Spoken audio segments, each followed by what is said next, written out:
we got a platter of sunshine, everybody, here. The hors d'oeuvres will be a few clouds, but also lighter winds again today. We have a lovely start to our Wednesday morning here, but overall, not a bad 7-day forecast as we move towards late November. There's a big day arriving for us next week. We'll talk about rain chances as well and track those over the next few days. Okay. All right. Thanks for joining us here at WBZ. Our newscast continues at 7. You can find Chris and me on our streaming service, CBS News Boston or WBZ.com. Yeah, right now on TV, it's CBS Mornings.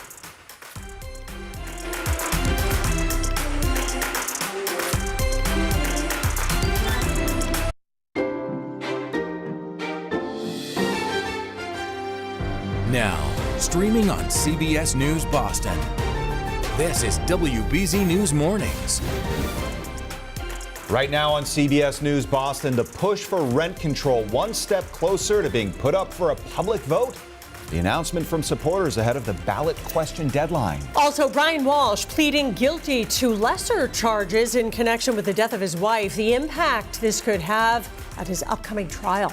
Plus, the state looking to train more teachers. We'll tell you about a proposal aimed at making the pathway to a license more streamlined for educators. And a Bengals star loses his appeal of a one-game suspension. The upper hand that could give the Patriots as they head to Cincinnati this weekend.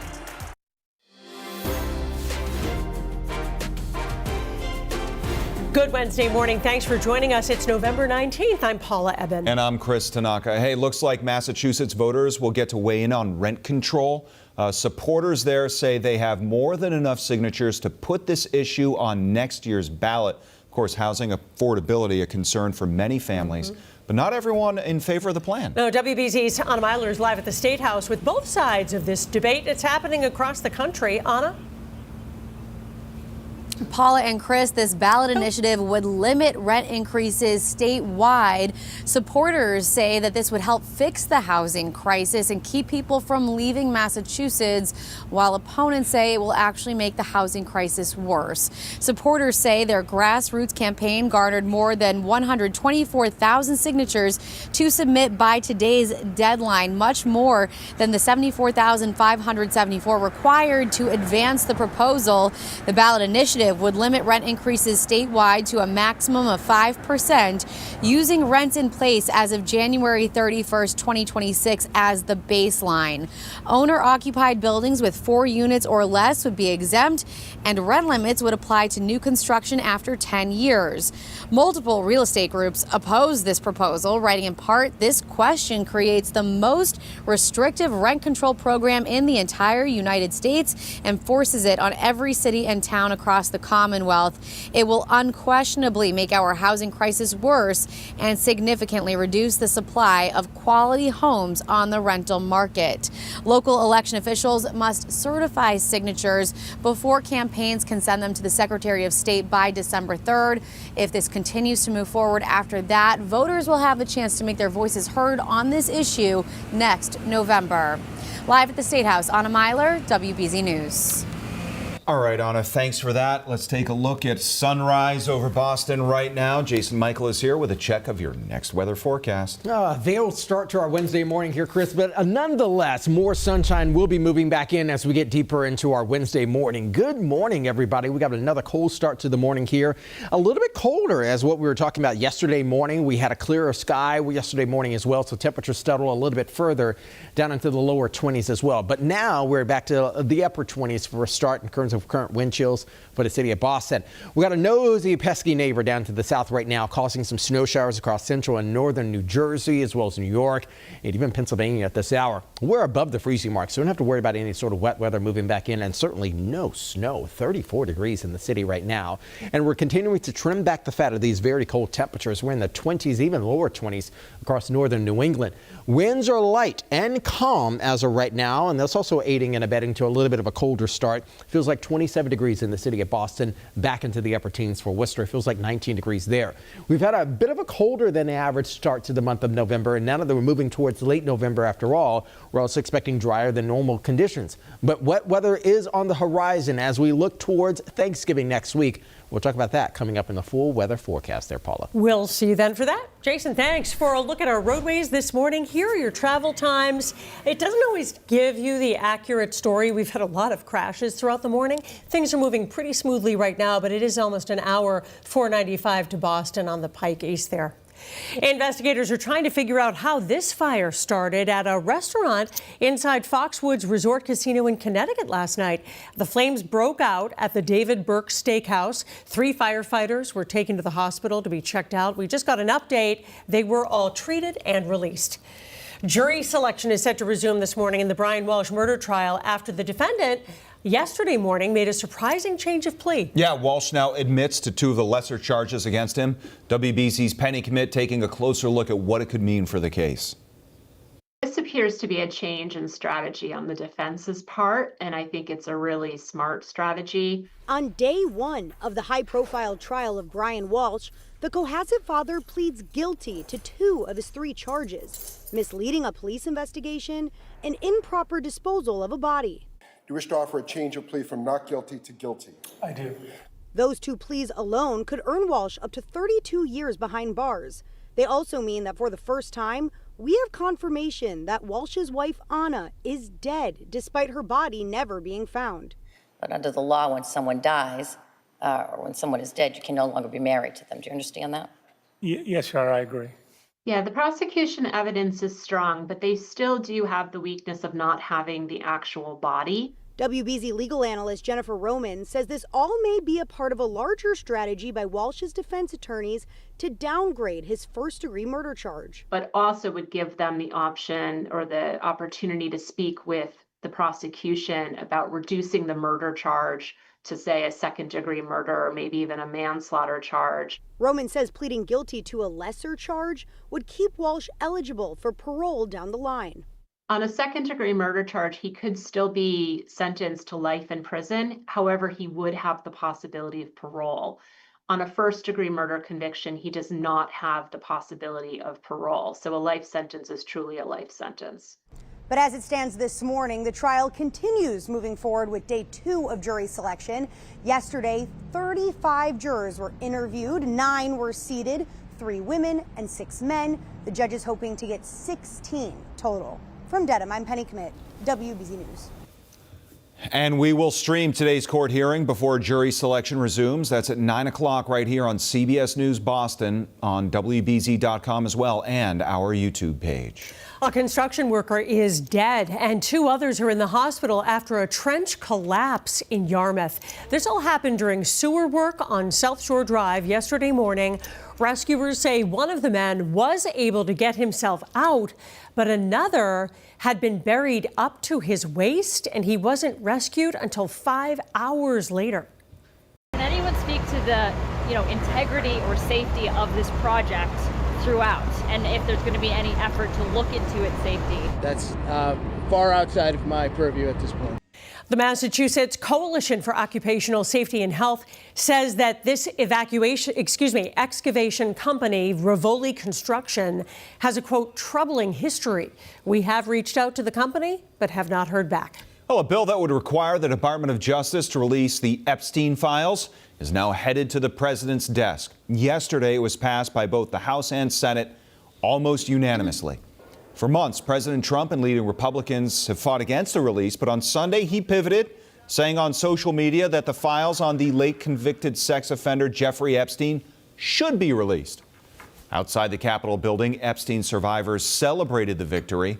At the White House yesterday, during his meeting with the Saudi Crown Prince, Trump once again downplayed his relationship with Epstein, but highlighted Epstein's friendship with the former president of Harvard. Larry Summers, who ran Harvard, was with him every single night, every single weekend. They lived together. They went to his island many times. I never did. Yeah, Larry Summers also served as Treasury Secretary. He's currently a tenured professor at Harvard. He's dealing with more fallout from his many emails with Epstein, which were published in the most recent file release. Now, yesterday, multiple journalistic, political, and economic organizations publicly cut ties with him. That includes the New York Times, Bloomberg TV, and the Center for American Progress.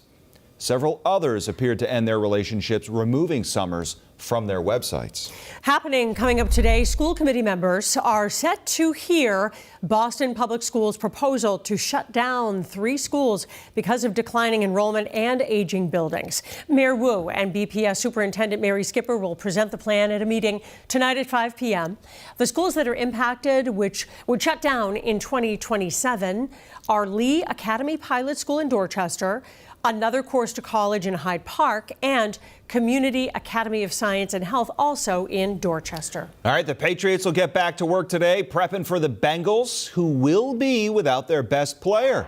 Star wideout Jamar Chase's 1-game suspension was upheld yesterday. He had appealed the punishment for spitting on a Pittsburgh Steelers player, which happened this past Sunday. Now, we're going to have everything for you this upcoming Sunday on WBZ, starting with Patriots game day at 11:30, followed by the Pats and Bengals kicking off from Cincy at 1 o'clock. Patriots' 5th quarter postgame show also on WBZ. Just ahead this morning on CBS News Boston, a car window smashed by a clam. The feathered culprit, police say, is to blame.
Love Tony Braxton. Here we are, busy Wednesday morning in the news department. In the weather department, Jason, kind of calm and cold. Calm and cold, yeah. The CC's on this Wednesday morning, everybody.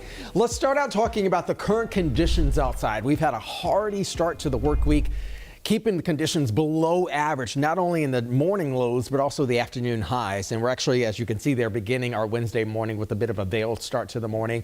I'm expecting more sunshine to arrive later today, so I'm not too concerned about the sky conditions for our Wednesday. I am a little bit concerned about what it looks like next week when you're talking about travel for Turkey Day, okay? By the time we get to Tuesday and Wednesday of next week, we have a clearer focus on exactly what's going to be firing out of the state of Texas, getting caught up in the westerlies and pushing towards the Atlantic coast, namely the Northeast. We are expecting a little bit of rain as we lead towards the Thursday for Thanksgiving next week here, but we're also going to be talking about what that actually looks like. So we're going to be tracking it very closely, not to scare you. Just want to give you a bit of a heads up if you have some travel plans. As of right now, though, we are just a little bit warmer than the freezing mark, 34 degrees in the city right now. Dew point temperatures are dry as well. High pressure is still guiding a lot of our weather story here in the Northeast. We're trimming back the fact that a lot of these colder temperatures, 20s and 30s, still overspreading much of the New England area, even getting down into Connecticut and also Rhode Island. A lot of the 30s down there as well. And we have light winds across the region as of right now. We had a mainly clear night for the start of our overnight last night. And now we've actually begun to kind of move more clouds into the region. I'll show you exactly why this is actually happening as of right now. We have 27 degrees for our current feels like temperature. The weekend forecast, we've been sort of kind of giving you a little bit of a heads up that there is a minimal rain chance in the forecast. I still feel very confident that we have little to no issues in terms of weather for your upcoming weekend. You see where we actually started to rake in some of those clouds there. Let's go down to the islands as of right now and look at this. Some scattered flakes moving right along Nantucket. Yeah, that's happening as of right now here, friends. So anybody down in that Martha's Vineyard in Nantucket, give your friend Jason Michael a little bit of a shout there to show you what you are also experiencing there. We have colder air aloft, but at the surface, though, we have warmer than average temperatures. So rain is actually going to overrun these colder conditions there, get rid of any sort of wintry mix there, and we're mainly going to be back to sunshine as we head into the afternoon. Northerly winds will continue to cruise into the region later on this evening into the overnight, and more clouds will likely be dancing across the Mass Pike as we wake up for tomorrow morning. So a very similar start to our morning tomorrow, and then more sunshine arriving for us tomorrow afternoon, and a bit of a clearer start for our Friday. We have light winds, across the region. So we have some clouds again this morning, but also those light winds have helped to kind of encase a lot of those colder than average temperatures for the start of our Wednesday. A lot of sunshine again arriving for us later today. We'll be back into the mid-40s for daytime highs, very similar to yesterday. In terms of those end of the week rain chances, around noon for us on Friday, we're just going to be dealing with cloud cover.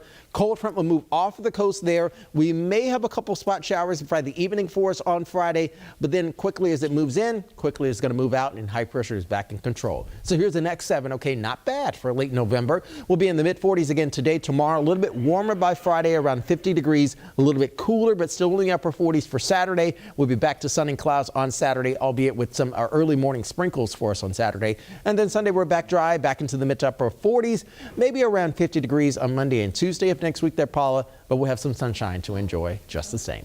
Jason, thank you so much. A natural resource officer returned home after work to find his car had been vandalized by a seagull. The officer says his back window was smashed by a quahog.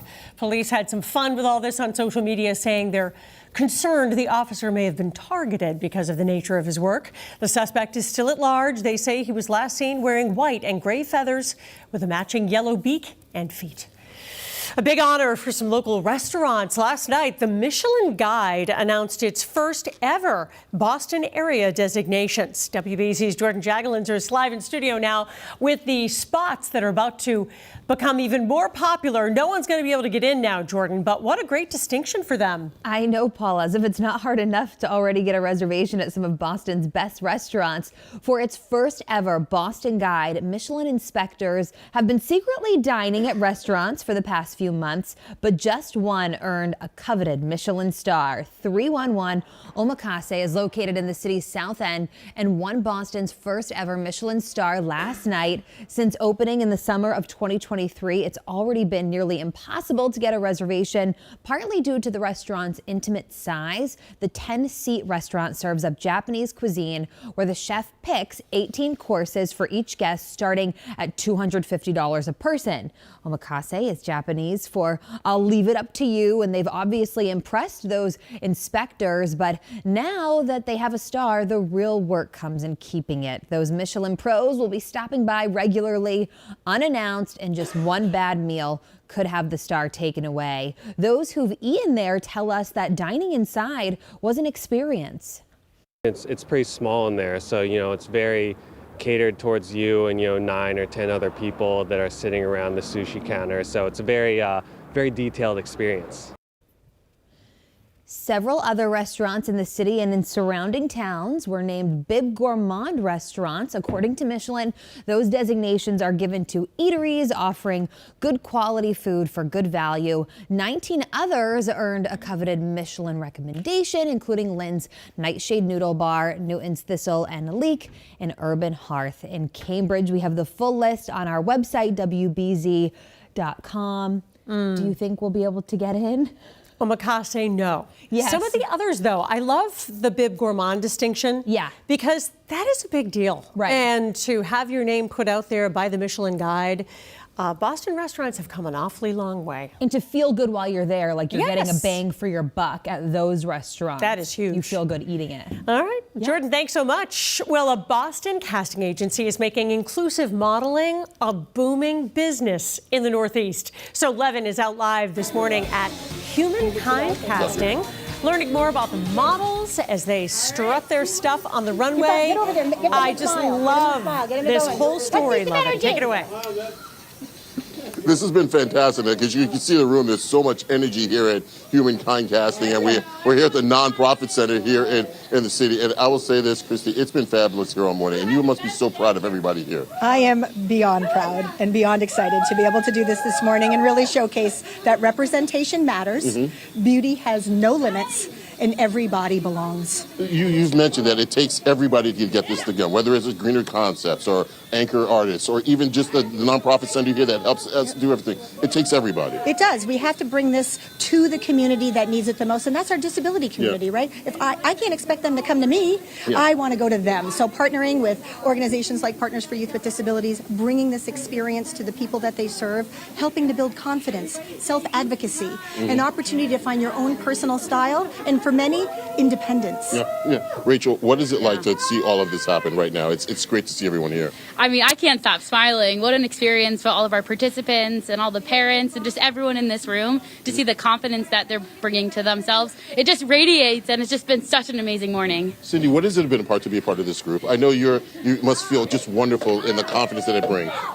It feels amazing. It feels great to be seen as a person with disability, being seen as a person who could model and stand out and be, it's more than a disability. I feel like it could be me and be fashionable and, just make a difference. It just feels amazing. And Natalie, I know you're in a movie with Mr. Wahlberg. How great was it? I love Mark Wahlberg so much, and I'm his biggest fan, like the entire world. What's it like to be here? I'm really happy. Modeling with Chrissy Raymond, and I love her so much. And I did modeling for 5 years, and I did dance for 15 years also. Thank you so much, Natalie. Hey, Paula. All morning long, it's just, there's not a dry eye in the house. So I'm going to be honest with you. Everybody's so happy. If you get a chance to see behind us, you can see all the parents that came here. They're so happy and they're so proud of their kids. This has been us all morning long, and it's been fabulous, Paula. Back to you. What a happy place to be, and just so thrilled that they all get such a beautiful portfolio. They feel so proud. Levin, thanks for bringing it to us. Thank you. Just ahead this morning on CBS News Boston, celebrating nearly 200 new U.S. citizens. The special ceremony at a Boston landmark.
A Halloween assault in Salem is under investigation. Police say it all started with an altercation in a parking garage during the which city's biggest tourism event of the year. So they've released these photos, asking anyone who might have information to give them a call. The Healy administration is proposing a new way for teachers to become licensed in Massachusetts. Now, it says instead of needing to take 2 of the standard licensure tests. Eligible teachers would be able to just take one and then demonstrate their skills related to the second in alternative ways. The governor says the goal is to diversify the state's teachers. The Department of Elementary and Secondary Education is now accepting public comment on the proposal. Nearly 200 people from more than 50 countries are now U.S. citizens. They all took part in a naturalization ceremony at the JFK Library in Dorchester yesterday. Many of them say the last few months have been filled with some anxiety watching immigration crackdowns across the country. But now they are thankful they never lost hope. So you always feel anxious about it, and being a citizen says like nobody can take this right away from me anymore. I'm just excited. There's a lot of opportunity, like, you know, we can vote now definitely. So that's the first one. Well, many who became citizens say they've been working toward this for years. Congratulations and welcome. Coming up next, protecting children from strangers online. The new safety measures being rolled out by Roblox.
You're watching WBZ News.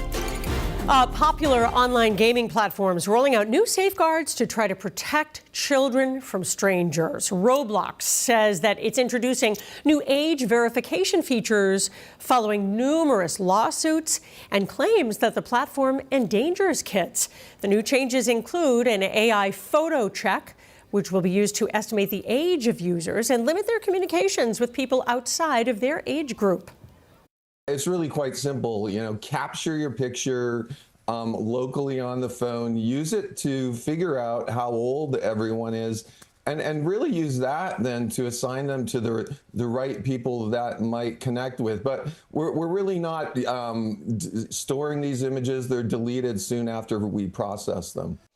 Now, the age verification rollout has already started on a voluntary basis, but it will be mandatory once it's rolled out globally in January. Roblox says it has more than 151 million daily users. About a third of them are under the age of 13. Still to come in our next half hour, the Kraft family leads a new push to make houses of worship safer for everyone. And WBZ News Mornings is teaming up with Kiss 108 to hook you up with a pair of free tickets to this year's Jingle Ball. The headliner is our own WBZ honorary meteorologist, Ed Sheeran. The contest runs through November 21st, and we'll announce the winner with Billy and Lisa right here on our show on November 25th. To enter, head to WBZ.com.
Now, streaming on CBS News Boston, WBZ News Mornings continues with your top stories.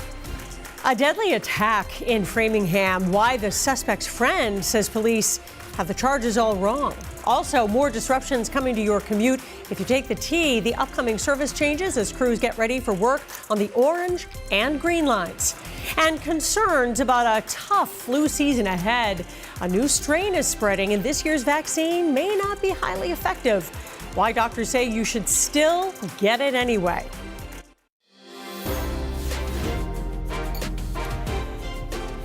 Welcome back. I'm Paula Eben. A man accused in a deadly assault in Framingham faced a judge yesterday, but a friend of the defendant says he was trying to defend himself. WBZ's Paul Burton has more on what happened in court.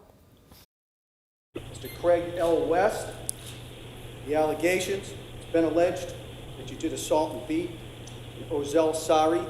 Craig West went before a judge today. The 39-year-old Framingham man faced numerous charges after prosecutors say he struck 64-year-old Ozell Sari in the head on Concord Street in Framingham on Saturday afternoon. When medical personnel arrived, they noted Mr. Sari was laying on the ground, that he had blood coming from his nose, and that he was able to speak, but he was unintelligible. Prosecutors say because of the seriousness of the injuries, Sari was taken to Tufts Medical Center. Because of the extent and nature of the injuries to his brain, ultimately Mr. Sari passed away early yesterday morning. Police were able to identify West by video cameras in the area. The video shows West and Sari get into a heated confrontation, but West's defense attorney says his client was attacked first and only acted in self-defense. Mr. Sari was the one who started the altercation. He kicked Mr. West in the groin and actually threatened to stab Mr. West. The video shows this defendant in what the Commonwealth would characterize as excessive self-defense. Brian Zito was there at the time of the assault. He and West are friends. He says Sari attacked first, which is why West punched him. I'm a loss of words, I really am. For someone to be defending himself and this happened to him is crazy.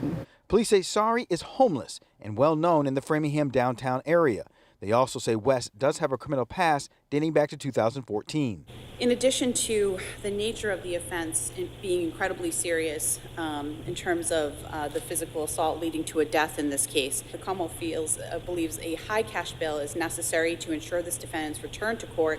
West is being held on $20,000 cash bail. He's due back in court on December 12th for a pretrial hearing. An autopsy is being performed on Sari to determine an official cause of death. In Framingham, I'm Paul Burton, WBZ News. On this Wednesday, as we look down the Charles River, nice and sunny, calm.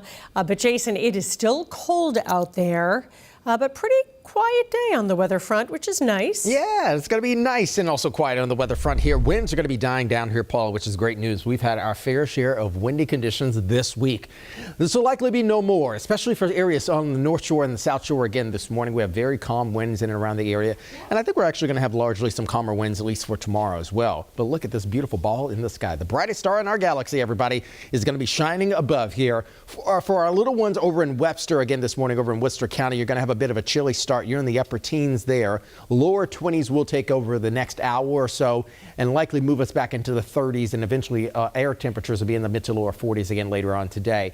We have more clouds going to be dancing across the skies overnight tonight, spilling over into our Thursday. It feels like temperatures as of right now are below 30 degrees for the most part. The Cape and the Islands are the only exception again this morning. It's been a cooler than average start to the month of November, and also as we move towards mid to late November, largely going to be a cooler than average sort of finish to the month as well. I'm already looking long term of what we can also expect as well. We have a bit of a deficit in terms of moisture in the region as of right now for the month of November. We have more rain chances arriving, but the timeline could actually be a little bit bad as we look towards the next week to week and a half. We'll talk about when we're expecting our next appreciable rain chances coming up in the 7-day forecast. And of course, we'll target the weekend as well, Paula. All right. Thanks, Jason. We've got some breaking news which could impact your morning commute if you're headed out right now. This is a serious multi-car crash in Haverhill. It's blocked 3 lanes on 495. And so that, of course, has set off delays for drivers who usually drive on 495. This is the southbound lane before exit 108 near Route 97 Broadway. So traffic is stop and go right now from exit 109 near Main Street. So if you're traveling that way, give yourself some extra time.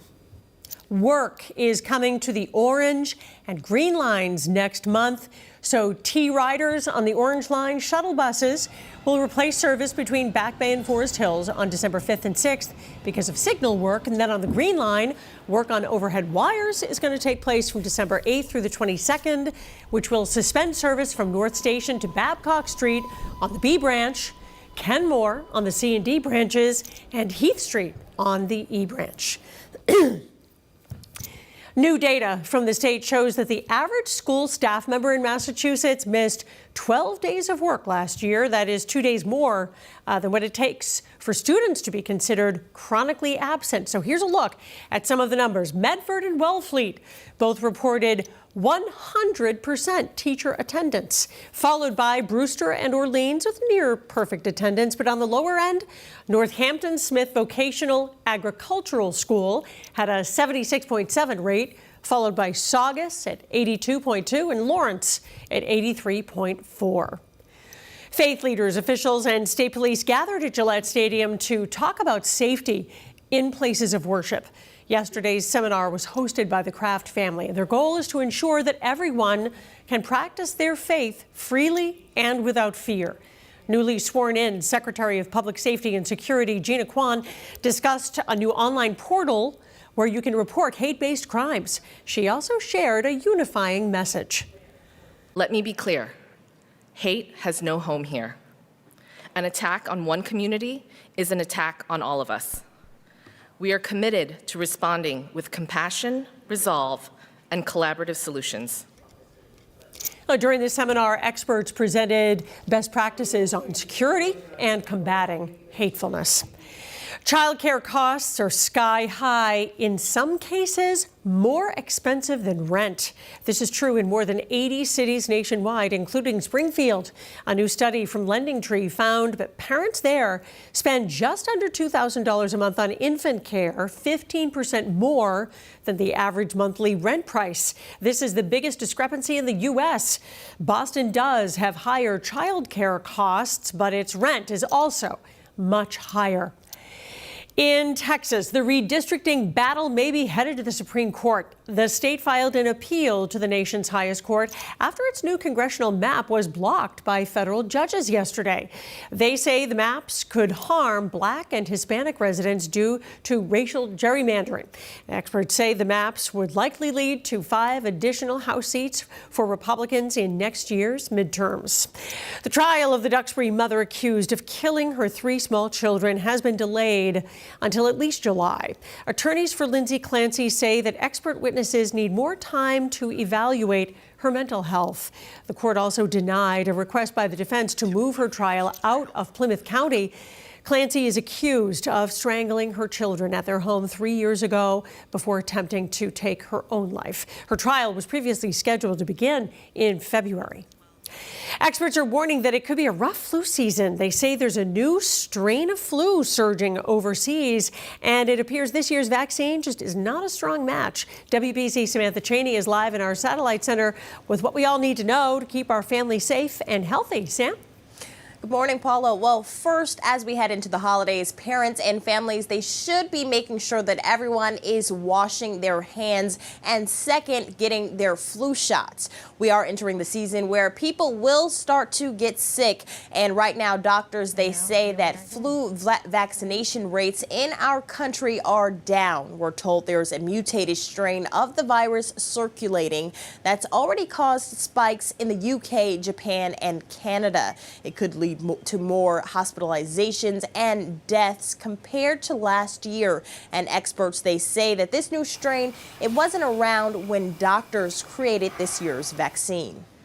But even when the vaccine isn't perfectly targeted to the circulating strains, there is usually some overlap and some effectiveness, sometimes not as much against infection, but still against hospitalization. Now, what you just heard from Dr. Duran, that's exactly what health officials want you to keep in mind. We're told that each vaccine is made up with multiple strains, and there is overlap even with a mutated virus to protect against severe infections and hospitalizations. In the Satellite Center, I'm Samantha Cheney, WBZ News. Sam, thank you. When we come back, Levin catches up with professional wrestling star Orange Cassidy ahead of tonight's AEW Dynamite and Collision Showdown.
Lipa loves Boston, by the way. She was yes. seen all over the place when she was here. As we take a look at a cold but sunny morning and bring Jason Michelin to talk about our next weather forecast.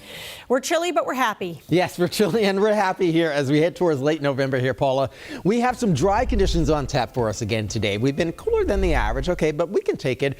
Looking long term, though, I want to get into some long-term data and also talk to you about some climate data here for the first start of our weather forecast here. Drier than average over the next week to week and a half here, at least in terms of temperatures, cooler than the average, I will say. We've had a very cool start to the month and also a bit of a cool mid-November after all. And I think for the most part, we're starting to kind of balance out in terms of the daytime afternoon temperatures.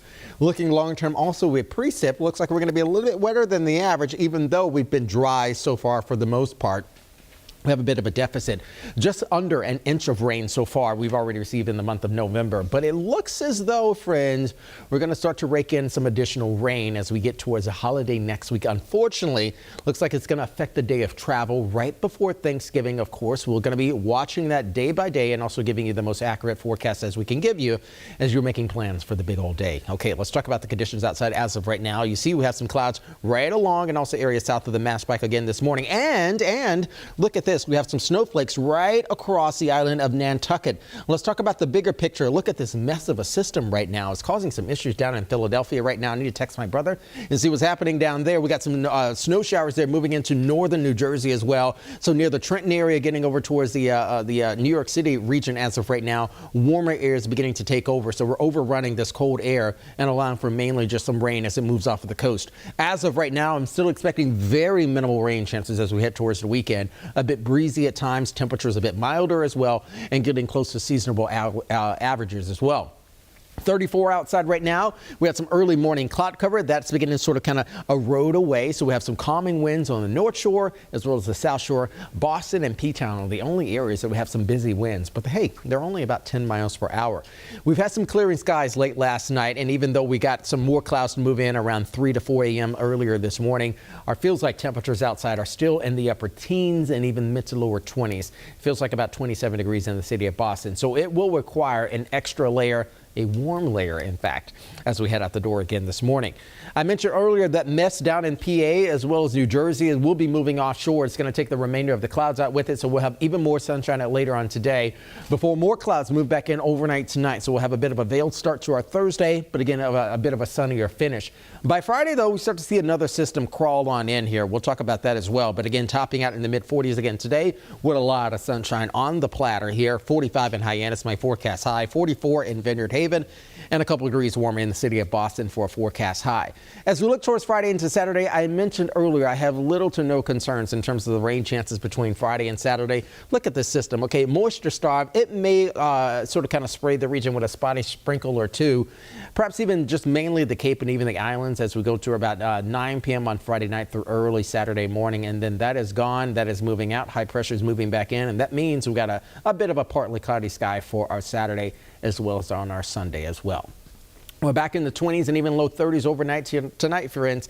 And again, we're waking up tomorrow morning with a bit of a veiled start to our Thursday morning. But for the most part, we'll be back with partly cloudy skies. Same for today, same for tomorrow. A bit more clouds on Friday, around 50 degrees. But again, back dry as we move towards the mid-morning hours for us on Saturday and Sunday, upper 40s and lower 50s as we head into next week, Paula. All right, Jason, thanks so much. Celtics taking on the Nets in Brooklyn last night. It was a back-and-forth game. Jaylen Brown came alive in the second half, scored 17 in the third quarter, finished with 29. Celtics win their third in a row, 113-99, so they are now 8-7. They'll host the Nets on Friday night. Tonight, wrestling fans will gather at the Agganis Arena in Boston for the AEW Dynamite and Collision Showdown. Now, tonight's event will feature some top names in professional wrestling, including new star Orange Cassidy. He caught up with WBZ's Levin Reed ahead of tonight's big event.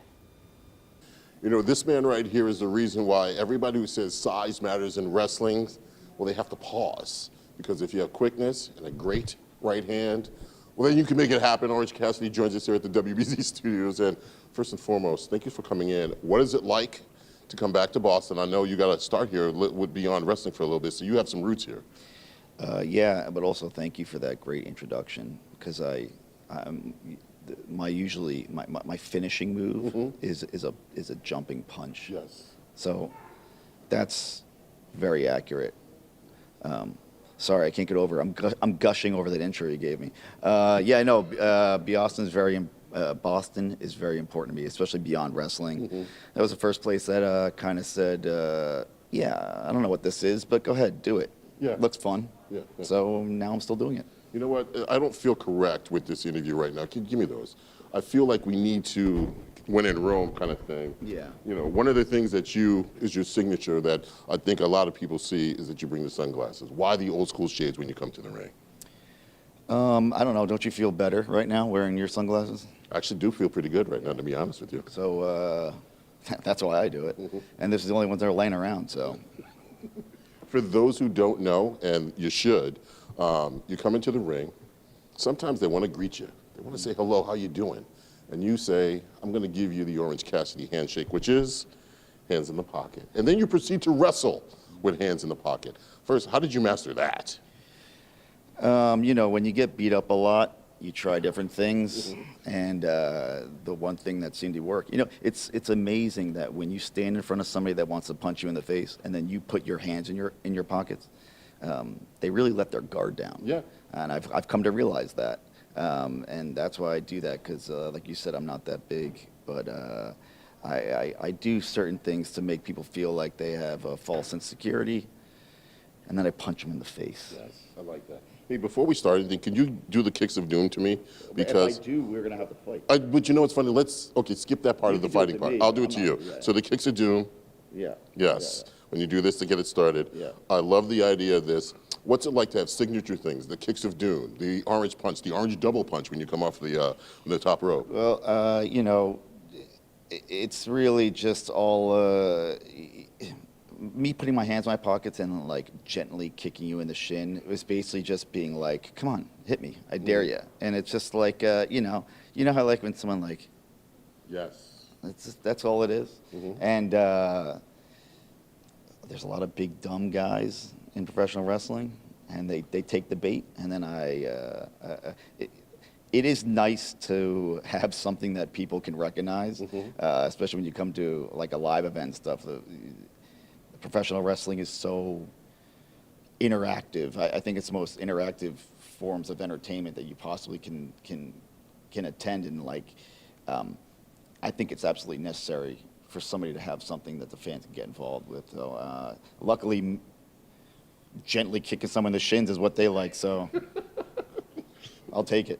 What has it been like to walk to these events and see individuals, whether they be kids or adults, and they have the whole outfit on? They have the shirt on and the sunglasses. I'm just very grateful that I was able to create something that people who are running late to a Halloween party or need a Halloween costume last minute, they can use me. And I feel like that is a service to society that I really wanted to create. Wednesday night, you're at Agganis Arena, 3-hour show starting at 8 o'clock. What is it like to get all of that in sync? Because you got to bring it, and this is an area that loves wrestling. I mean, luckily, because it's an area that loves wrestling, Boston's been very, very good to us. I actually debuted technically on TV for AEW in this very arena in Boston, and it's a very special place for all of us. And you know, it's easy when the fans are so loud and vocal and they're into it, so it makes our job so much easier. And then it makes us a little more excited, and then we hit extra hard, and then we jump extra high. So it's always a good time coming to Boston, and I just hope I don't have to wrestle. I'm kind of sore. You just took your hands out of your pockets. What's happening here? Because I'm being serious. I'm very sore. You're very sore? But no, I'm probably going to wrestle. Okay. The show starts at 7:30 tonight at the Agganis Arena. Tickets are available at AEWTix.com. After the break, the Pats giving back to the community, getting into the Thanksgiving spirit.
You're watching WBZ News.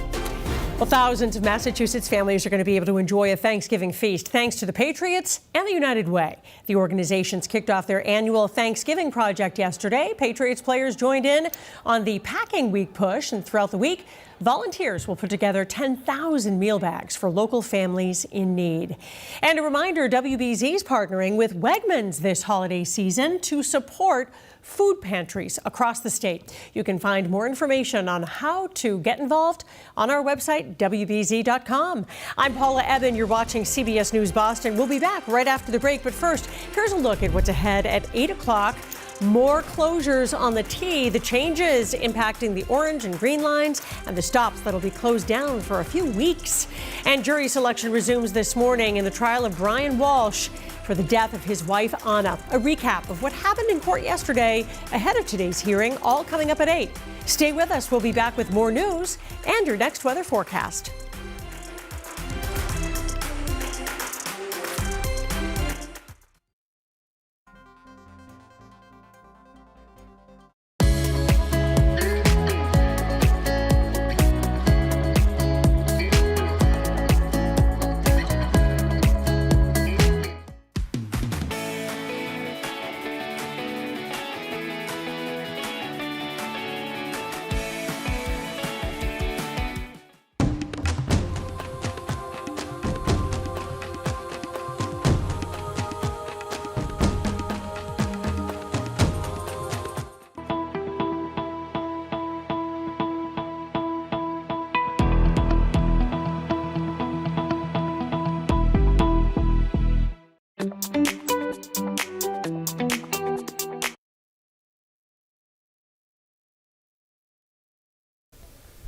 It's 8. Welcome to your Wednesday morning, everybody. I'm meteorologist Jason Michael. More the mid-40s arriving for us later today. We have some cloud cover outside right now, but don't worry, we'll get more sunshine back in today. Winds are going to be lighter again today as well, so it's going to be another nice fall day. We have another string of 40s here crisscrossing the 7-day forecast for the remainder of the week. We could actually have a couple days popping around 50 degrees. Very minimal rain chances ahead for early Saturday morning, Paula. All right, Jason, thanks so much. Our top story, investigators are trying to figure out how a fire started at a restaurant inside Foxwoods Resort Casino in Connecticut last night.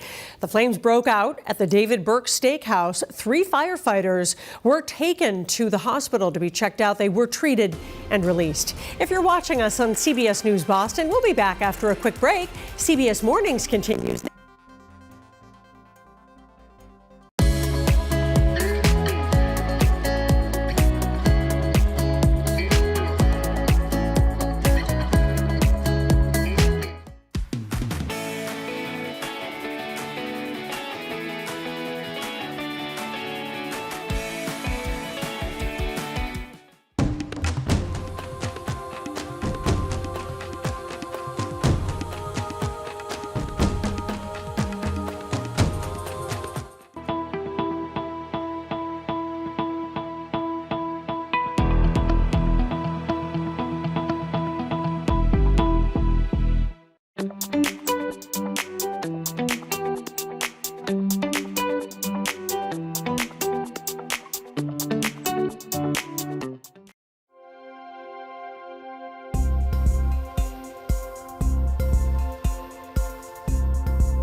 Right now on CBS News Boston, more jury selection on the docket today in the Brian Walsh murder trial, how his surprise change of plea impacts his case.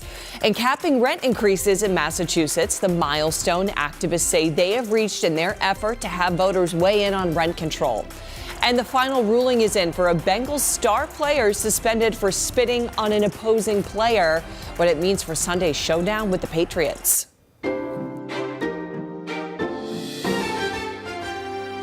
Now, streaming on CBS News Boston. This is WBZ News Mornings. And thanks for joining us. It is Wednesday, November 19th. I'm Brianna Pitts, and it does look like Massachusetts voters will get to weigh in on rent control. Supporters say they have more than enough signatures to put the issue on next year's ballot. Housing affordability is a concern for many families, but not everyone is in favor of the plan. WBZ's Anna Myler is at the State House with both sides of the debate. This ballot initiative would limit rent increases across the state. Supporters say it will help fix the housing crisis and keep people from leaving Massachusetts, while opponents say it will actually make the housing crisis worse. Supporters say their grassroots campaign garnered more than 124,000 signatures to submit by today's deadline, much more than the 74,574 required to advance the proposal. The ballot initiative would limit rent increases statewide to a maximum of 5%, using rents in place as of January 31st, 2026 as the baseline. Owner-occupied buildings with 4 units or less would be exempt, and rent limits would apply to new construction after 10 years. Multiple real estate groups oppose the proposal, writing in part, "This question creates the most restrictive rent control program in the entire United States and forces it on every city and town across the Commonwealth. It will unquestionably make our housing crisis worse and significantly reduce the supply of quality homes on the rental market." Local election officials must certify the signatures before campaigns can send them to the Secretary of State by December 3rd. If this proposal continues, voters will have the chance to make their voices heard next November. By the State House, Anna Myler, WBZ News. All right, let's take a look outside here over the Boston Common Public Gardens. Get a check of that next weather forecast with Jason Michael. And Jason, getting in the car this morning, the dashboard, it was in the 20s. Ouch, ouch, I know, but we got a lot of sunshine, my friend, up ahead for our Wednesday here. We're waking up with a bit of a failed start to the morning here, but overall, we expect a lot of sunshine arriving for us later today. Current temperatures in the best city in the Union. You can see there 35 degrees outside right now. We have very dry conditions there. And I will also point out winds are a lot calmer than what they were the past couple days. We are now allowing for a bit of a teens and even lower 20s start in terms of wind chills for our friends there over in Worcester County, over in Webster. More of the 40s arriving for us later today here, friends, but also with a lot of sunshine as well. I'm going to give us a good old A+, even though we're going to be cooler than average later on today. Looking long term, okay, we are indeed forecasting. So the temperature outlook over the next week to 2 weeks there looks like it's going to be a little bit near average in terms of daytime highs. We've certainly been below average over the past week to week and a half in the month of November. And as we look at the rain chances over the next week or so, we're likely going to be a little bit sort of kind of wetter than the normal there, but not a whole lot. We do have some increasing rain chances over the next week and a half. We'll talk about that. But as of right now, though, we are drier than normal, nearly an inch in terms of a deficit. Coming up, we'll talk much more about what we can expect because we are eyeing rain chances. And unfortunately, Brianna, the day before Thanksgiving, which is a big day for travel. We have the latest details coming up. All right, we will check back in, Jason. Thanks. A jury selection is set to resume this morning in the Brian Walsh murder trial after the defendant made a surprising change of plea. Walsh now admits to 2 of the charges against him. WBZ's Penny Commit takes a closer look at what this means for his case.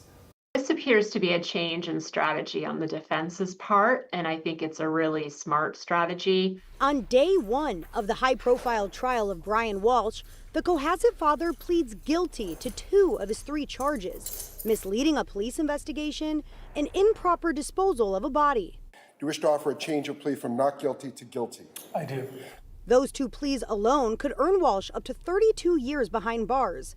They also mean that for the first time, we have confirmation that Walsh's wife, Anna, is dead, despite her body never being found.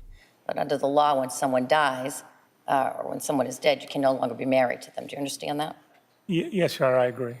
Yeah, the prosecution evidence is strong, but they still do have the weakness of not having the actual body. WBZ legal analyst Jennifer Roman says this all may be a part of a larger strategy by Walsh's defense attorneys to downgrade his first-degree murder charge. But also would give them the option or the opportunity to speak with the prosecution about reducing the murder charge to, say, a second-degree murder or maybe even a manslaughter charge. Roman says pleading guilty to a lesser charge would keep Walsh eligible for parole down the line. On a second-degree murder charge, he could still be sentenced to life in prison. However, he would have the possibility of parole. On a first-degree murder conviction, he does not have the possibility of parole. So a life sentence is truly a life sentence. But as it stands this morning, the trial continues moving forward with day 2 of jury selection. Yesterday, 35 jurors were interviewed, 9 were seated, 3 women and 6 men. The judge is hoping to get 16 total. From Dedham, I'm Penny Commit, WBZ News. And when news of a guilty plea broke, we brought you live extended coverage on our free streaming service, CBS News Boston. You can find that on the CBS News app, Pluto TV, and our website, WBZ.com. Well, investigators are trying to figure out how a fire started at a restaurant inside of Foxwoods Resort Casino in Connecticut last night. The flames broke out at the David Burke Steakhouse. 3 firefighters were taken to the hospital to be checked out. They have since been treated and released.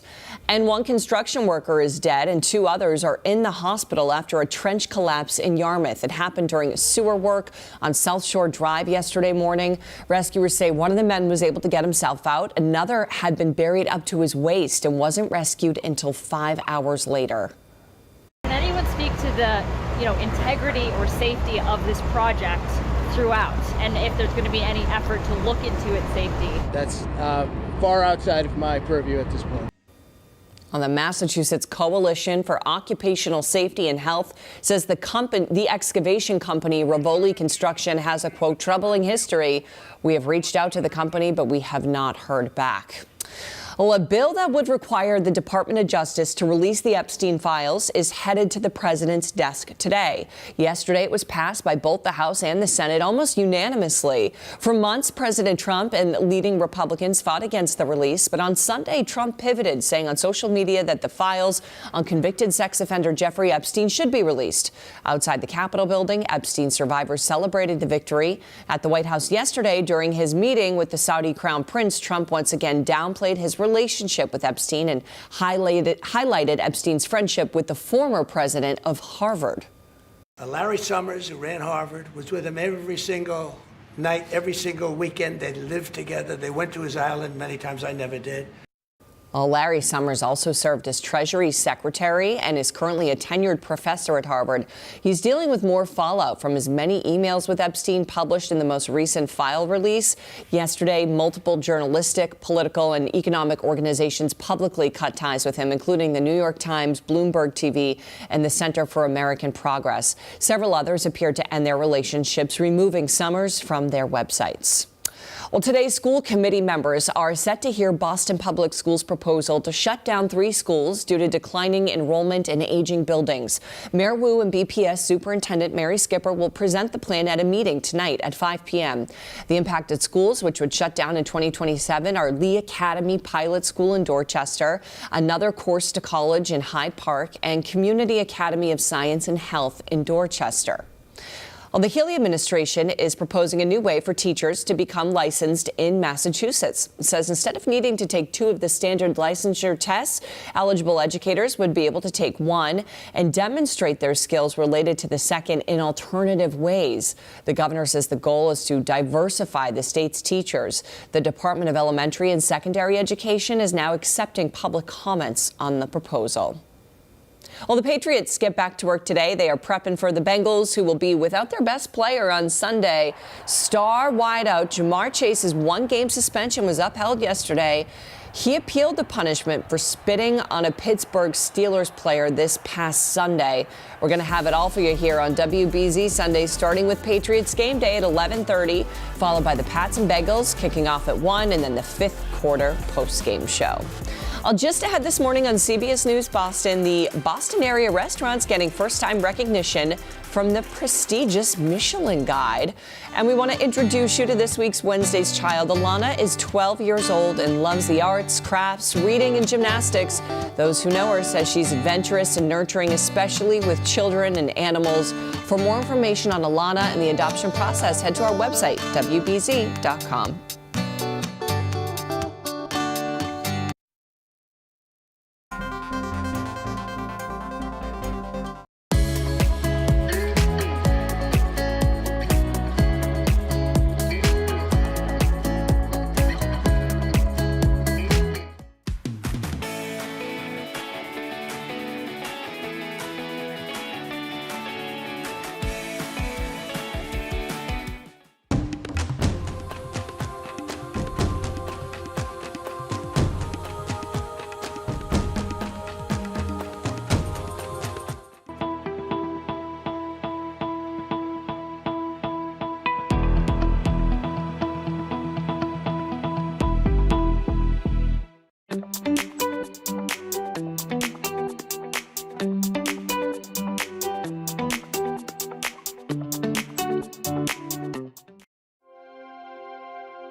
Welcome back, everybody. Blue never looks so good, and we have a whole lot of it on this Wednesday morning. 9 days out, at least 8 days out now, until Thanksgiving next Thursday. Okay, let's talk about rain chances, because I am forecasting, looking ahead just for you for the big holiday arriving for us next week. We've been drier than normal for the month of November. We've been cooler than average as well. Let's talk about what we're looking at as we look towards Thanksgiving next Thursday, everybody. We're going to have a mainly dry weekend up on tap for us here, and even as we head into early next week, Monday and Tuesday of next week. Two areas of concern that I'm going to be focused on as we move towards midweek next week. We have an area of low pressure coming onshore in the Pacific Northwest. It'll get shunted down to the south, and another system is actually going to be firing out of the Four Corners region. Both of them are likely to clash across Texas, get caught up in what we call the westerlies, and push it toward the Atlantic coast. And it actually could spray us with some hefty amounts of rain between Wednesday and early Thursday of next week. That means we're going to have some issues there for the day of travel just before Thanksgiving. But of course, we'll be watching that. We got plenty of days to forecast it for you, and we'll get the most accurate forecast just on tap for you. Another thread of what we're also going to be watching is a slight uptick in terms of rain chances over the next couple weeks as well. We are waking up with some cloudy skies. Some areas actually looks like it's going to be a little bit of rain, but if we lower that banner down to the bottom of the screen there, you can see some few extra clouds and perhaps even some scattered snow showers there down to an area south down towards Nantucket. I want that banner to go away so we can show you that as well. One of the other things that we're also going to be watching to the south of the region is definitely going to be some rain chances taking over as well. Wider view is showing that warmer air is going to be eroding away any sort of cold air on the north side of this system.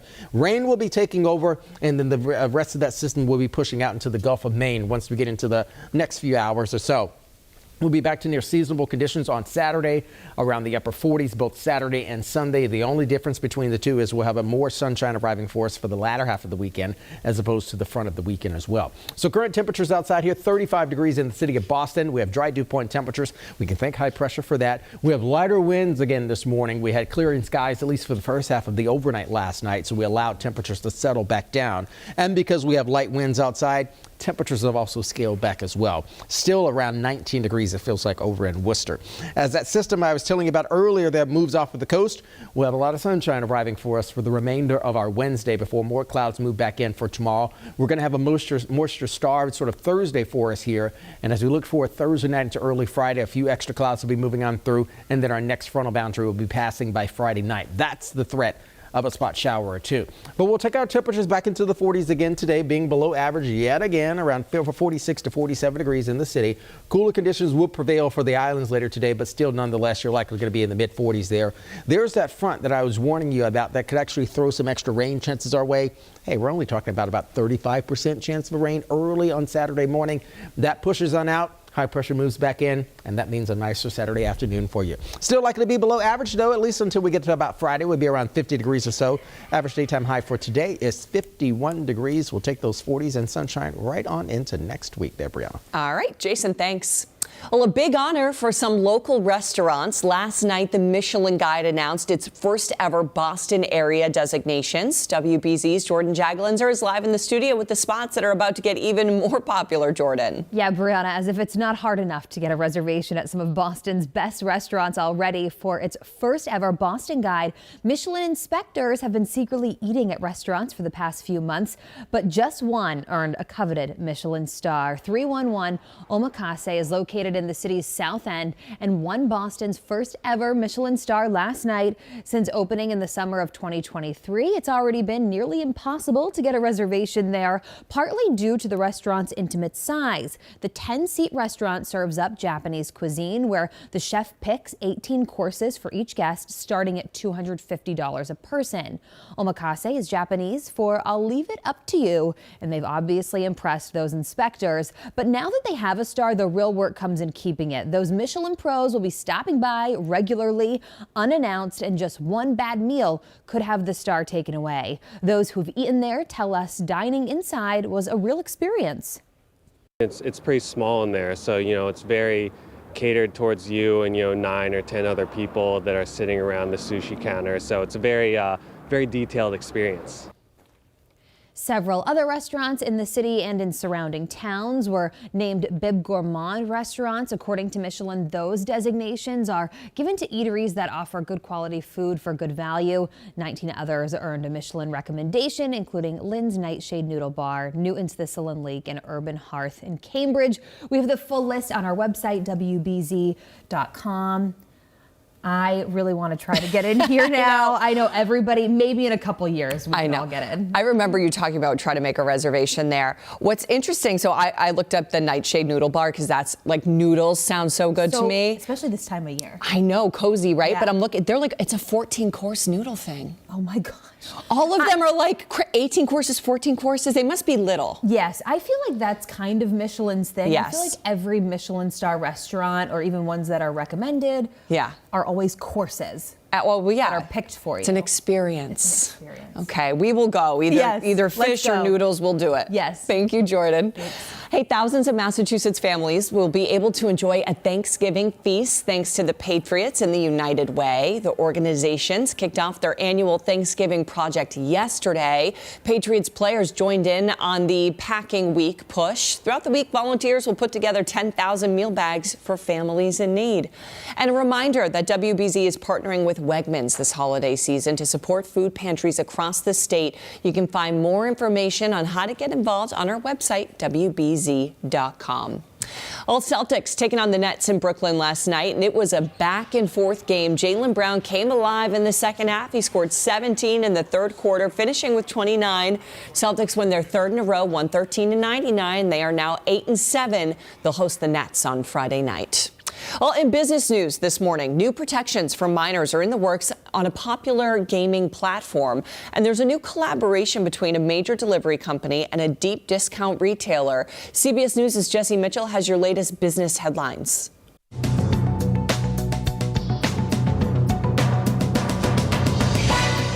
Roblox, the popular online gaming platform that hosts millions of user-created games, says it's beefing up protections for minors. Roblox announced it will soon require players to use AI-powered facial age estimation technology to help verify their age. The company's CEO described the guardrails in an interview with CBS Morning's Tony DeCopel as, quote, what we believe will become the gold standard for safety and civility on the internet. DoorDash is teaming up with discount chain Family Dollar to deliver household goods, groceries, and other products. DoorDash says the new partnership will let customers use its app to shop at roughly 7,000 Family Dollar stores across the U.S. And Honda is recalling more than 250,000 vehicles because of a software flaw that can cause drivers to lose power, increasing the risk of a crash. The National Highway Traffic Safety Administration announced the recall affecting Honda Accord hybrid vehicles, model years 2023 through 2025. That's your CBS News Money Watch report. For more, log on to cbsmoneywatch.com. At the CBS Broadcast Center, I'm Jesse Mitchell. Just ahead this morning on CBS News Boston, popular gaming platform Roblox upping its safety measures. What will change for kids who play? And WBZ News is teaming up with Kiss 108 to hook you up with a pair of free tickets to this year's Jingle Ball, headlined by WBZ's honorary meteorologist Ed Sheeran. Contest runs through November 21st. We'll introduce the winner with Billy and Lisa right here in our show on the 25th. To enter, head to WBZ.com.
You're watching WBZ News.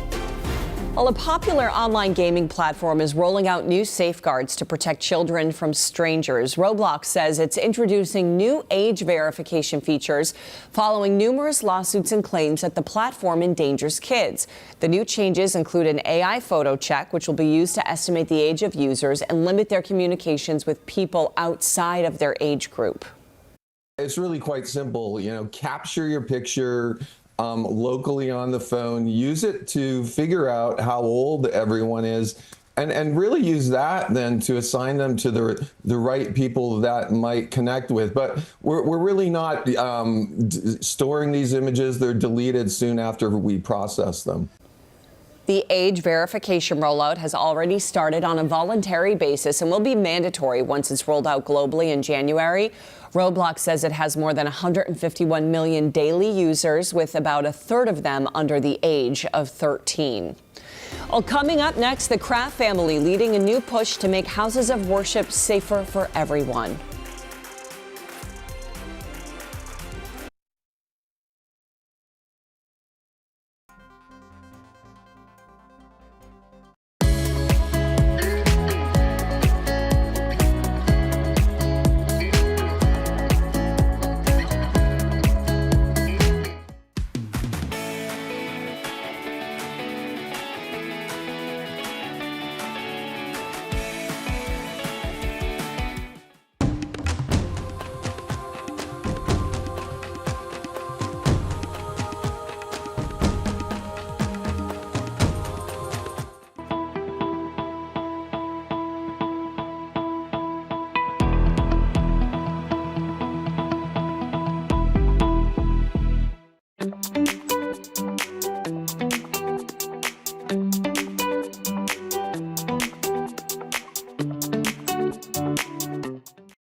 You're watching WBZ News. Faith leaders, officials, and state police gathered at Gillette Stadium to discuss safety at places of worship. Yesterday's seminar was hosted by the Kraft family, and their goal is to ensure that everyone can practice their faith freely and without fear. Newly sworn-in Secretary of Public Safety and Security Gina Kwan discussed a new online portal for reporting hate-based crimes, and she also shared a unifying message. Let me be clear. Hate has no home here. An attack on one community is an attack on all of us. We are committed to responding with compassion, resolve, and collaborative solutions. During the seminar, experts presented best practices on security and combating hatefulness. Still to come in our next half hour, a new flu strain surging overseas. We take a look at how this year's vaccine will combat that problem. CBS News Boston is now streaming live on our YouTube channel every morning from 7 to 10 a.m. So if you're watching us streaming on YouTube, please like and subscribe to our channel, CBS News Boston.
Now, streaming on CBS News Boston, WBZ News Mornings continues with your top stories.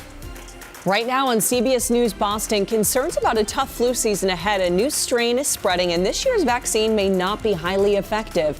Why doctors say you should still get it anyway. A deadly attack in Framingham. Why the suspect's friend says police have the charges all wrong. Also, more disruptions coming to your commute if you take the T. The upcoming service changes as crews prepare for work on the orange and the green lines.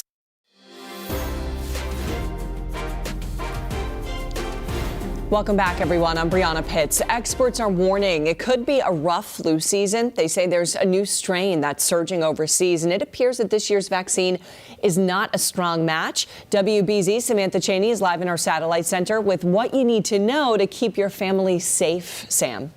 Good morning, Brianna. Well, first, as we head into the holidays, parents and families should be making sure that they are washing their hands, and second, getting the flu shot. We are entering the season where people will start to get sick, and right now doctors say flu vaccination rates in our country are down.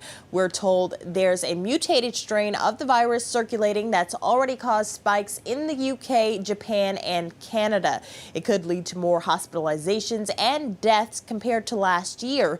And experts, they say this new strain, it wasn't around when doctors created this year's vaccine. But even when the vaccine isn't perfectly targeted to the circulating strains, there is usually some overlap and some effectiveness, sometimes not as much against infection, but still against hospitalization. Now, what you just heard from Dr. Duran, that's what if health officials want everyone to be keeping in mind at this time. We're told each vaccine is made with multiple strains, and there is overlap even with a mutated virus to protect against severe infections and hospitalization. In the Satellite Center, I'm Samantha Cheney, WBZ News. All right, let's get a check of that next weather forecast as we take a look over the city, the Charles River. Jason Michael is here, and Jason, at least we have the sun to kind of balance out the cold. A bit of an illusion on our Wednesday morning here, Brianna. I have to remember the day of the week here. Seems like the month is just flying by. We do have some sunshine to kind of warm up our hearts here, but the air temperatures are going to be cold yet again, unfortunately. We got chilly wind chills again this morning. Though we're dealing with less wind over the next couple days here, seasonable conditions will be back on tap as we march towards the weekend here between Friday and also on Saturday. It would be around the 50-degree mark there. Today's average high is about 51 degrees, so it will be a little bit cooler than the average. Kind of been the theme of our weather story, unfortunately, this week. We have a few rain showers possible very late into the overnight for us on Friday night into early Saturday. We're dealing with some morning flakes, though, for the island of Nantucket and perhaps even the south coast there of Martha's Vineyard. Rain will actually overtake any sort of lingering snowflakes there. We have a warm front moving north into the region, but the overall nexus of this gyre of low pressure will be pushing eastbound right into the Gulf of Maine and taking the remainder of clouds out with it here.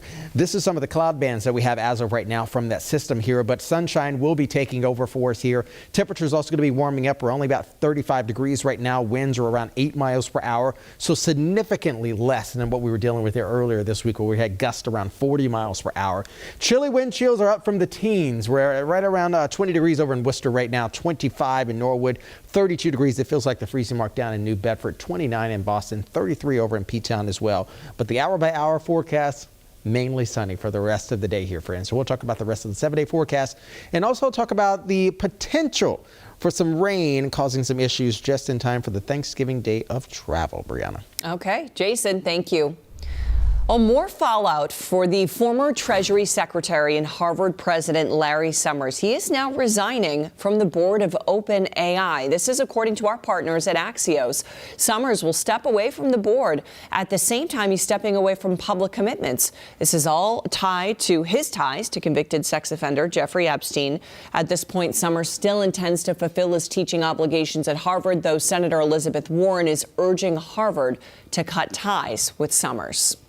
Well, a man accused in a deadly assault in Framingham faced a judge yesterday, but a friend of the defendant says he was just trying to defend himself. WBZ's Paul Burton has more on what happened in court. Mr. Craig L. West, the allegations, it's been alleged that you did assault and beat Ozell Sari. Craig West went before a judge today. The 39-year-old Framingham man faced numerous charges after prosecutors say he struck 64-year-old Ozell Sari in the head on Concord Street in Framingham on Saturday afternoon. When medical personnel arrived, they noted Mr. Sari was laying on the ground, that he had blood coming from his nose, and that he was able to speak, but he was unintelligible. Prosecutors say because of the seriousness of the injuries, Sari was taken to Tufts Medical Center. Because of the extent and nature of the injuries to his brain, ultimately Mr. Sari passed away early yesterday morning. Police were able to identify West by video cameras in the area. The video shows West and Sari get into a heated confrontation, but West's defense attorney says his client was attacked first and only acted in self-defense. Mr. Sari was the one who started the altercation. He kicked Mr. West in the groin and actually threatened to stab Mr. West. The video shows this defendant what the Commonwealth would characterize as excessive self-defense. Brian Zito was there at the time of the assault. He and West are friends. He says Sari attacked first, which is why West punched him. I'm a loss of words, I really am. Like, for someone to be defending himself and this happened to him is crazy. Police say Sari is homeless and well known in the Framingham downtown area. They also say West does have a criminal past dating back to 2014. In addition to the nature of the offense being incredibly serious in terms of the physical assault leading to a death in this case, the Commonwealth believes a high cash bail is necessary to ensure this defendant's return to court. West is being held on $20,000 cash bail. He's due back in court on December 12th for a pretrial hearing. An autopsy is being performed on Sari to determine an official cause of death. In Framingham, I'm Paul Burton, WBZ News. Well, the trial of the Duxbury mother accused of killing her 3 children has been delayed until at least July. Attorneys for Lindsay Clancy say expert witnesses need more time to evaluate her mental health. The court also denied a request by the defense to move her trial out of Plymouth County. Clancy is accused of strangling her children at their home 3 years ago before trying to take her own life. Her trial was previously scheduled to start in February. Well, new data from the state shows the average school staff member in Massachusetts missed 12 days of work last year. That's 2 days more than what it takes students to be considered chronically absent. Here is a look at some of those numbers. Medford and Wellfleet both reported 100% teacher attendance. That's followed by Brewster and Orleans with a near perfect attendance. On the lower end, Northampton Smith Vocational Agricultural School had a 76.7 rate, followed by Saugus at 82.2 and Lawrence at 83.4. All childcare costs are sky high, and in some cases they are more expensive than rent. That's true in more than 80 cities nationwide, including Springfield. A new study from Lending Tree found parents there spend just under $2,000 a month on infant care. That's 15% more than the average monthly rent price. It's the biggest discrepancy in the U.S. Boston does have higher childcare costs, but its rent is also much higher. Whole work is coming to the Orange and the Green Line next month. On the Orange Line, shuttle buses will replace service between Back Bay and Forest Hills on December 5th and 6th due to signal work. And then on the Green Line, work on overhead wires will take place from December 8th through the 22nd, suspending service from North Station to Babcock Street on the B branch, Kenmore on the C and D branches, and Heath Street on the E branch. Well, 200 new U.S. citizens were sworn in yesterday at the JFK Library, and as WBZ's Aaron Parsegian shows us, in a world full of noise and rhetoric about immigration policy, people came together to welcome these new Americans. With their right hands raised, nearly 200 people took this oath. Words holding a heavy weight and, for many, the key to freedom. By your hard work, patience, and commitment to this long process, you have all earned the right to be citizens of the United States of America. From more than 50 different countries, these are the faces of America's newest citizens. I'm just excited. There's a lot of opportunity, we can vote now, definitely. So that's the first one. Gassin Brumaire came here from Haiti in 2016, sharing a lifelong dream realized for many at the JFK Library on Tuesday. Long been hearing about America. America been a great country, so it's everybody's dream. And I'm happy to be a part of it. For many of these new citizens, this was a moment years in the making that brings immense joy and also, nowadays, some relief. I wasn't already part of this country, but now we can say it's official. For João Oliveira, who moved from Brazil to Milford as a teen, this was nearly a decade-long wait. It's awesome. It's a thing that I always wanted to have. And though he was living here legally, the last few months brought added anxiety for a non-citizen as he watched immigration crackdowns across the country. Never feel safe. You can, someone could sign a law that makes you not part of this country anymore. So you always feel anxious about it. And being a citizen says, nobody can take this right away from me anymore. Rights none of these new Americans, like Yeshi Nizing, a Tibet native, will ever take for granted. I work day and night, and I pay a lot of taxes, and at the end, I made it. I feel so proud to be an American citizen. I love America. In Dorchester, Aaron Parsegian, WBZ News.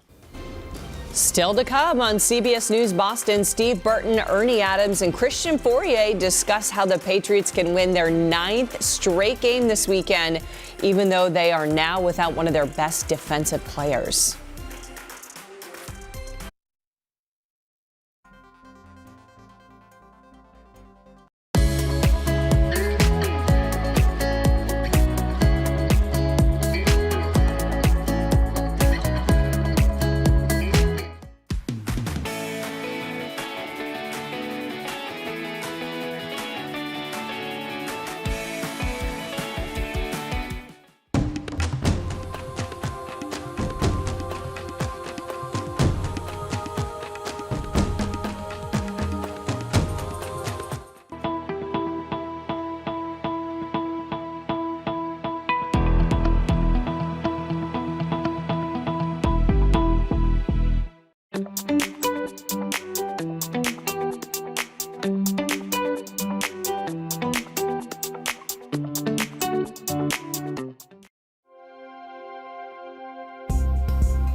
Welcome back, friends. Oh, the skies are going to look just like our open as of right now. Beautiful blue skies along with a few cumulus clouds moving across the skies later on today.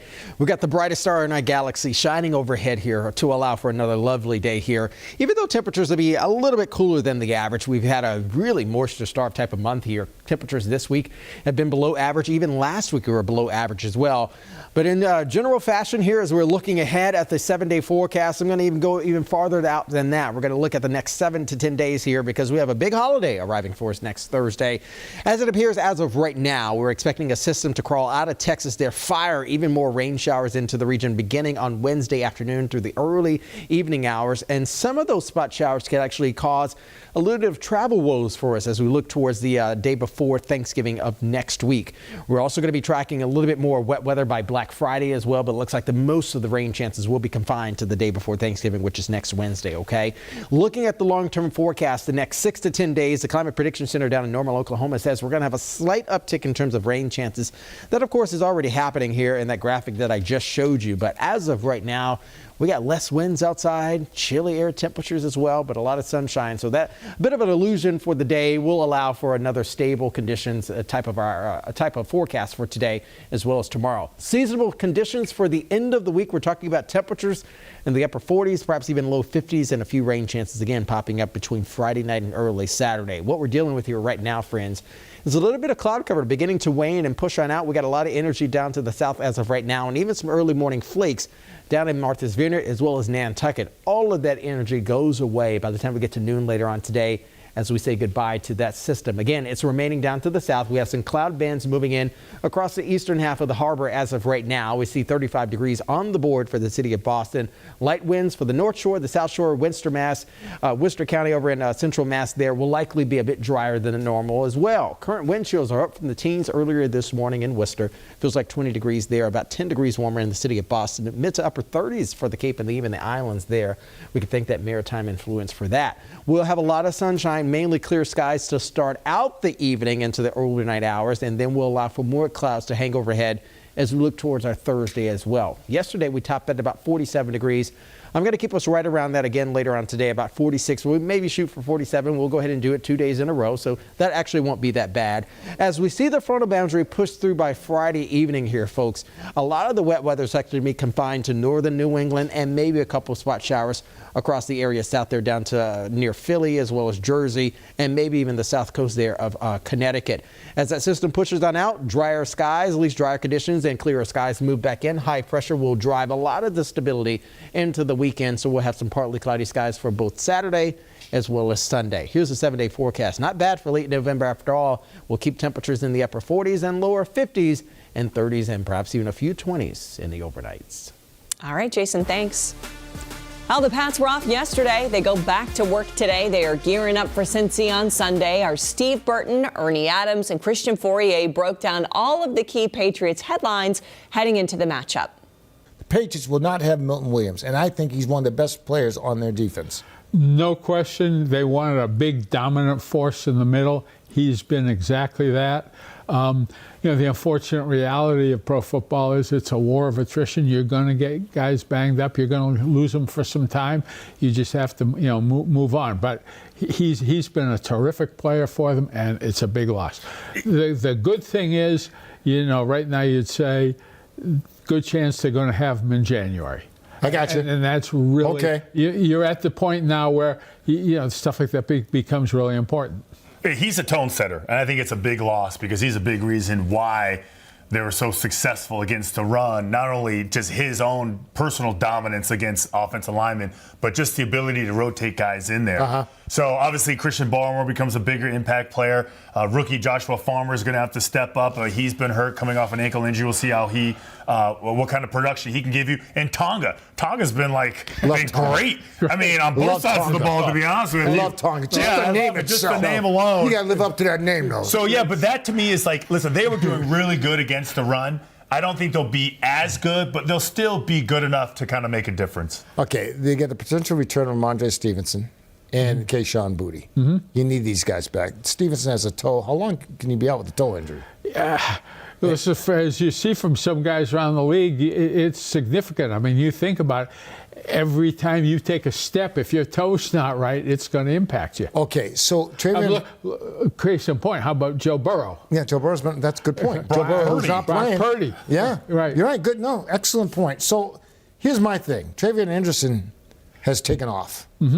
What do you do with Ramondre Stevenson when he comes back? When he comes back, then you've got another good running back. You never have too many good running backs. You're going to need good. You're dodging the question. Who starts? You know, who's in the first play of the game? Who cares? I mean, if you'd like to run the ball 35 times, the big thing is you protect these guys. 18 carries apiece. It's hard to just give one guy the ball 36 times every week. So I like the fact that he added who starts, who cares. So there is a stat. You go Pro Football Focus reference, and it'll say games played and then games started. And I will technically be the guy who is introduced on TV, yet I am not on the first play of the game. Therefore, if you look at my stats page, I don't get credit for a start.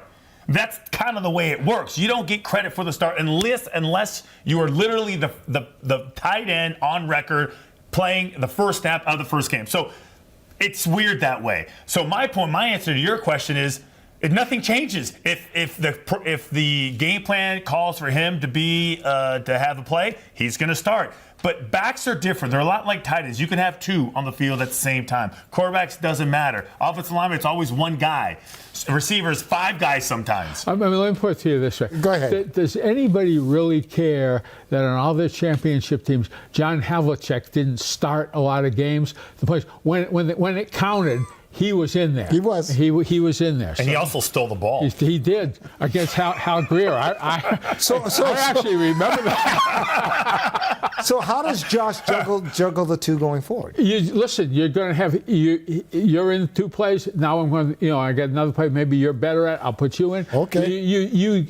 It's not that hard if you got 2 good players. The problem is if you don't have any good backs. Now that's when you have a problem. You use the word juggling like it's a problem. problem. No, he's great at this. Like, Josh McDaniels is excellent. Just look through his history with all the different backs, all the different body types, all the different guys. Like, this is just what he wants. Okay. Multiple players, because people will look at Henderson and Ramondre Stevenson and think, oh, they're the same. They're not.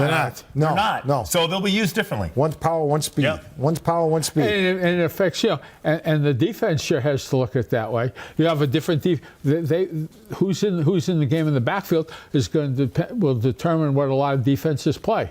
Keyshawn Boutte. Hopefully they get him back as well. Now, he's Drake May's deep threat guy. What does he bring back? Just that. I mean, you just can't have too many good players. That's the whole idea. That's why they got a player personnel department. You want as many good players as possible because you're going to need every one of them. So it's a nice issue to have these guys coming back. Yeah, and I would say everybody is everybody's established themselves as reliable players. Mac Hollins is a deep threat guy. He's a big play guy. However you want to define him, the dude is always coming up with plays. Obviously, Diggs and everybody else. Everybody is performing when they need to. When their number is called, they perform. So would they like to have Boutte back? Absolutely. Yeah, but I don't think it's going to change when the Boutte way comes they back, call a somebody play. else sits, is what I'm trying to tell you. Yeah, but a lot of these guys have earned the right to keep their reps. Okay. I mean, that's what I would say. And I would say, like, that's the one thing that this organization has always done. Man, listen, if you've proven that you're reliable, we're going to find a way to put you on the field. All right, well, coming up in the next hour, jury selection resuming this morning in the Brian Walsh murder trial. We'll be carrying that live in the 9 a.m. hours. Stay tuned. We'll have that and a look at your top stories next.